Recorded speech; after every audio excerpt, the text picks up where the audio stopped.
Time we got to get straight out. We're hearing from Kyle Rittenhouse's lawyers. Let's listen. What he feels. Mark, along those lines, where does he go from here? He has to get on with his life the best he can. I think eventually some anonymity will come back to it. I don't think he'll continue to live in this area. I think it's too dangerous. He's had 24-hour security since this happened. We're thankful that the judge protected his address. Everybody in this case, and when I say that, I mean prosecution, defense. To me, it's scary how many death threats we've had. You know, I was answering my phone on the way back from court in Kenosha. My office isn't that far. After their death threat, I quit answering the phone. And Mark, what do you say to people who may look at this verdict and still think that he had no business being in Kenosha that night? What do you say to the people who are frustrated by it? He had as much business being there as any of the demonstrators or the rioters. That's all I could say. I mean, there's going to be people who will never agree with that statement, but you know, if we all would just mind our own business a little bit, I think we'd all be better off. And it's a hard lesson to learn, but Couldn't that have been said about Kyle? it could be. He was asked to be there. He wanted to help the community, and you know, that's the narrative that the state went with. He shouldn't have been there. He was asked to be there by Nick and Dominic. And the Kandiri brothers wanted security. And, you know, I'm not trying to blame anyone. I wish he had never been separated from Ryan Balch, and we wouldn't be here. Does he regret coming here to Kenosha? I don't believe he does. I mean, you know, if he had to do it all over again and you said same thing is going to happen and life is going to be put in a living hell for a year and you're going to not know if you're going to be a free man, he would say, I wouldn't go. But we can't undo time. Mark, the president was just asked about the verdict. He says, I stand by what the jury has to say. The jury system works. And I'm not laughing at President Biden. What I'm laughing at is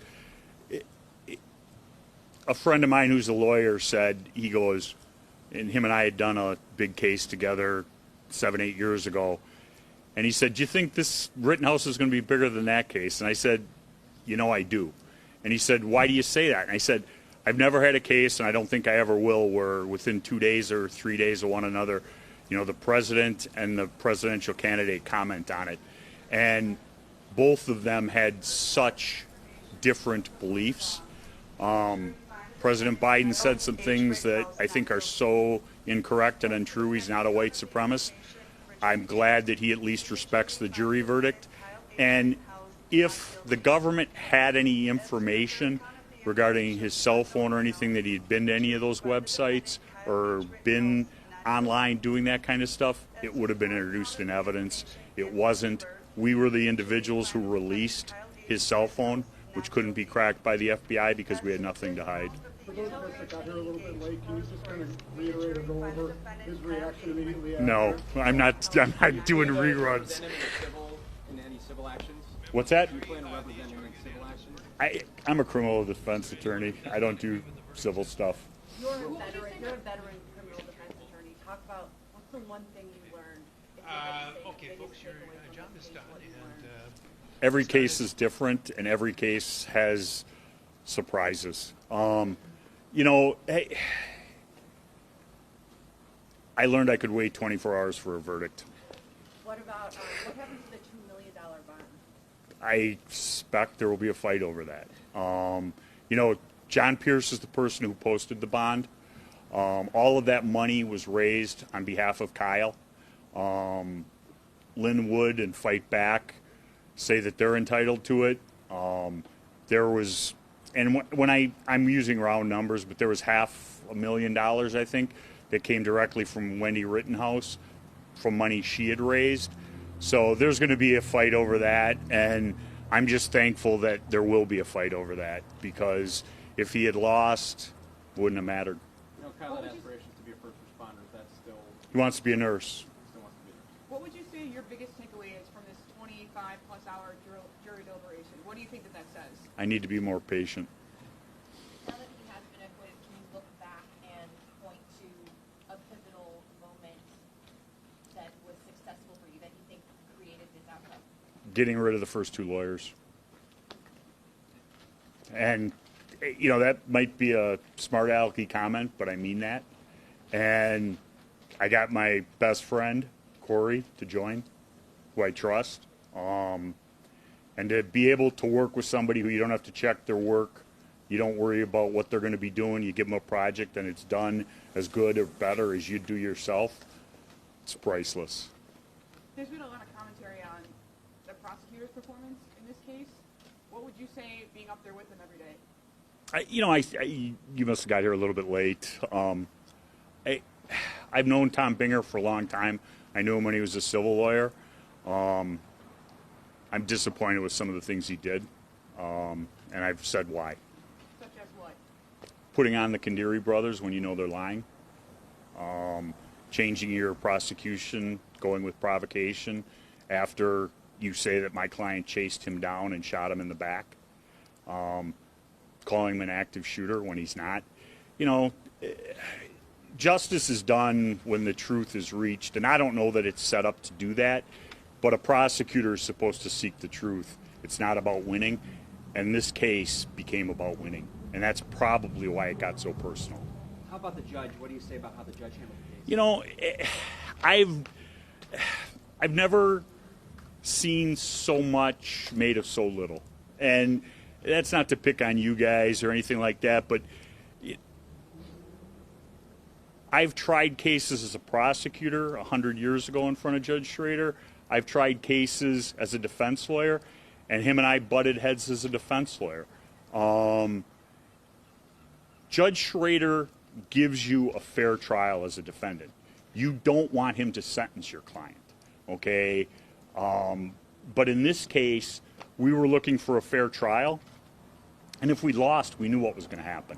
So it wouldn't have mattered whether it was that judge or some other judge. He's getting life in prison. So I'd rather have a fair trial. I thought he gave us a fair trial. You know, everybody got all crazy about the tumbler. Who cares? That has nothing to do with this.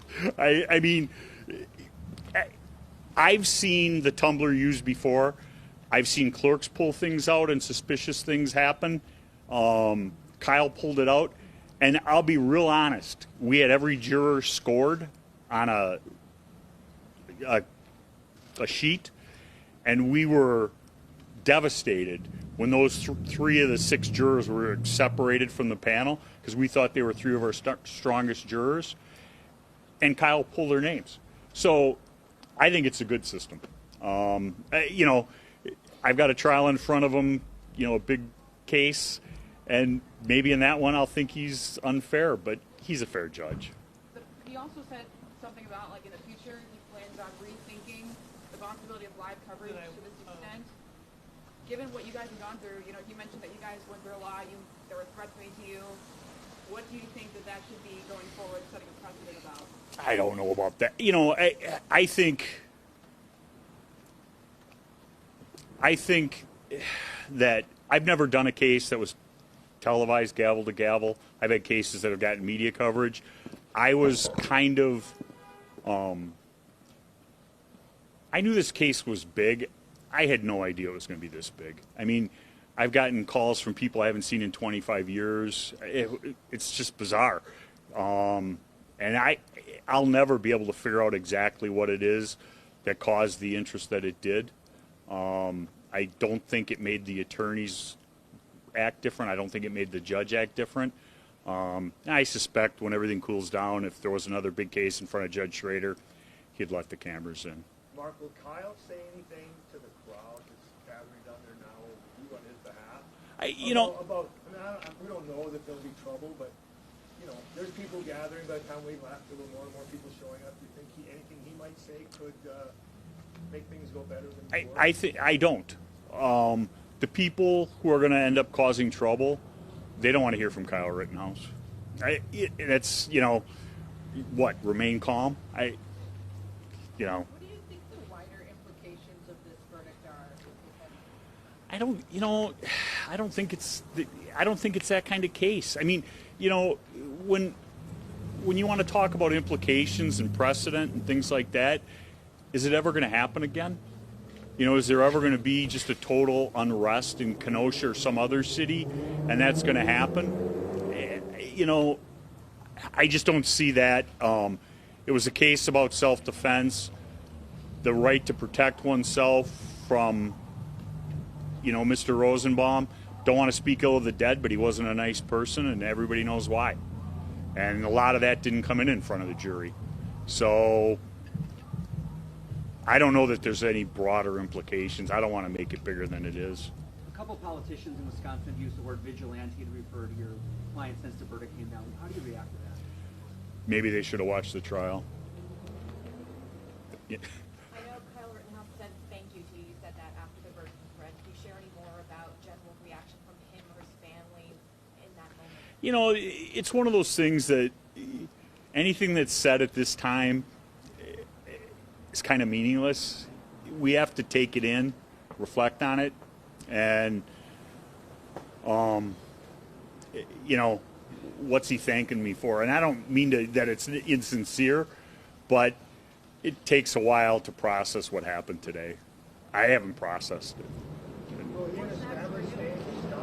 I don't think I can't answer that question. If I had to guess, and it would be a guess, I don't think they'll stay in Wisconsin. What's next for you? I got a trial in a week. I'm going to take a couple of days off and go to the Badger game tomorrow, which I've missed. Jump around? Hopefully. I've missed a couple of Badger games because of this trial, and I'm very much, we were afraid we weren't going to get to go because they were going to have them deliberate on Saturday, and I want to see them beat Nebraska. Do you have any sense that they agreed to those verdicts much earlier, but maybe just took some extra time to at least leave the impression they really thought through it? It wasn't a quick, sudden decision. I don't believe that. Yeah, I don't believe that. I mean, there was the questions, and I think I said this to some people yesterday when they asked to call off at 4 o'clock. You could see the tenseness in those people, the jurors. At least I could, or I sensed it, who were entering that room. And, you know, if they wanted to quit early because I think they were tense. And if there was some early verdict and they were playing all of us for fools, they're great actors and actresses. I don't think that was the case. What do you think about the amount of time? I believe so. I have clients from 30 years ago I still talk to. I get one of my oldest favorite clients. He moved out of Racine, moved to Minneapolis. He texted me congratulations. I talk to him once a month. I try to stay in touch with clients who want to stay in touch with me. I like to see him do well, and I hope that Kyle does. Do you think that they'll keep a low profile? I hope so. What do you think the amount of time that the jury took to do this says about how they handled this? They took it very seriously. As I said, it's the longest jury I've ever had out. Wow. Can I go home? Go home. Anything else we haven't asked you? Mark, do you think